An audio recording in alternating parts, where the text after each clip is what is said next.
Greetings, fellow songwriters and seekers, and welcome to Muse and Measure, where we look at the spiritual aspects of songwriting.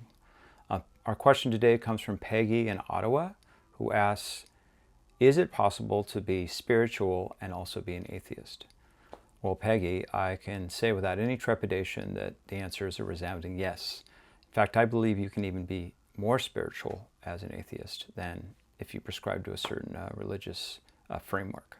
Now, I consider myself an atheist as well, Peggy, even though I've adopted Buddhism as my spiritual path and use meditation and the Dharma as a way of addressing certain concerns in the world. I was brought up a Christian. My partner is Jewish, and most of my religious ceremonies involve Judaism. And the majority of my students are Muslims.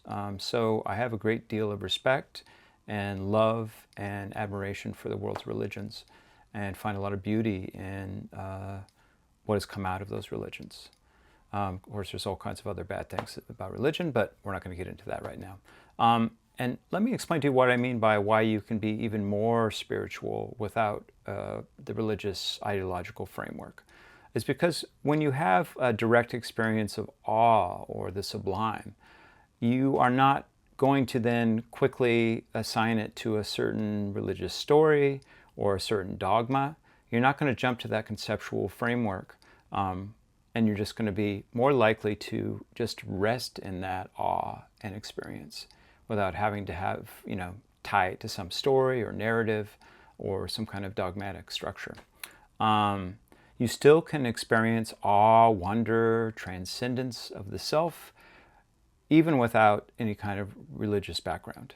Now, people who tend to think of the world in very scientific terms and in pragmatic terms and materialistic, they might have even more of a struggle of having awe and wonder, experiences of sublime, because they also might jump to a conceptual framework which is just much more logical and scientific based. And so on either sides, there are different types of atheists, just like there's different types of religions. But basically this awe and wonder and experience of the sublime can be had by anybody, but you have to watch what happens. How quickly does the ego pop back in, or our story and our conceptual framework come back in to shut that off? And that's really the enemy of this spiritual sense of the world, something that cuts it off. Being a spiritual person is really about connecting with life and with your present experience, what's going on with you right in the moment. Not thinking about the future or the past, but to actually just be right here in the present moment, and have a sense of what it means to be conscious, which is just an amazing, depending on whatever your religious framework is or your belief system, how did this come about? That we are conscious beings, that we can have self-awareness, that we know that life is short, that we are mortals. And what does that mean for our lives? And how does that give us meaning or take away meaning? These are all kind of existential issues that face every human being, even though they don't subscribe to any type of religious dogma. And so these are spiritual questions that transcend religion. They are just here for all of us. So spirituality for me is ego dissolution. And, a big Buddhist belief is that the ego doesn't exist, that this is kind of a fabrication based on certain thought processes, that we have this sense of a self, but when you really investigate it, there's nobody there.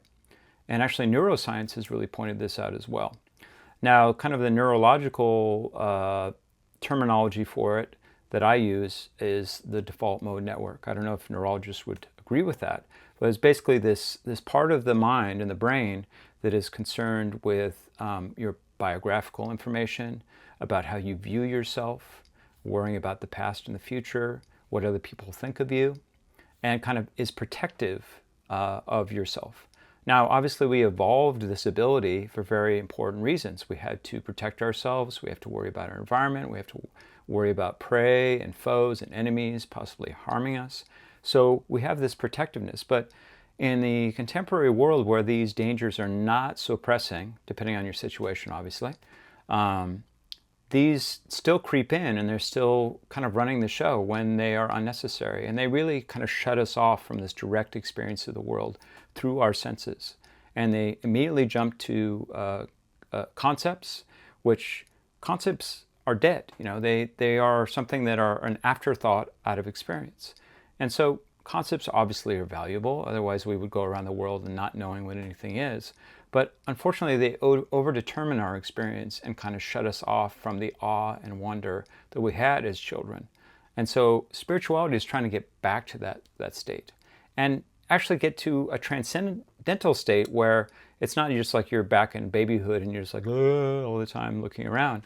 It's really about being open to the wonders of the world and experiencing our lives fully and being alive in the present moment. Okay? And this imbues life with a certain sacredness and meaning, which some people say you can't have without religion.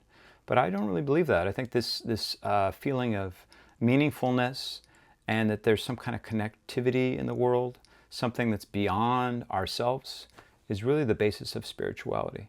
And so, Peggy, thank you for the question, but I think the answer is an absolute resounding yes.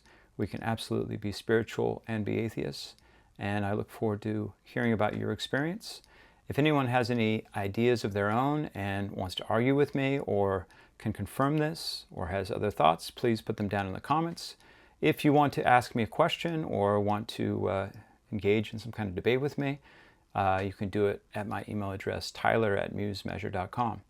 And if you find this series interesting, please hit the guy in the lotus down below to subscribe and like the video. Until next time, best of luck.